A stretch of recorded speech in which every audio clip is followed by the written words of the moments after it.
Hi everyone, welcome back to my channel. Kim Chu Bino ko ng mga kasamahan bunot na naman kasi ito sa It's Showtime, laging magkasama pala sila ni Paulo.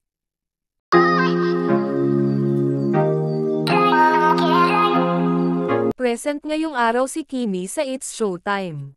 Ilang araw din wala si Kim sa naturang show, dahil busy ito sa kanilang bagong teleserye ni Paulo Avellino, kung saan ay may taping ang dalawa.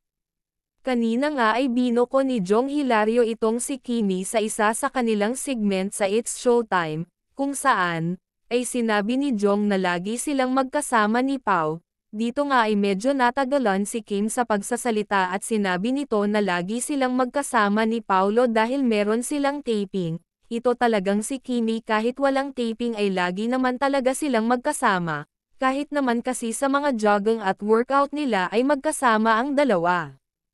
Sa ano? Pero, Kim Chu, lapitan mo si Arnel. Sige nga. Ngayon. Ulo.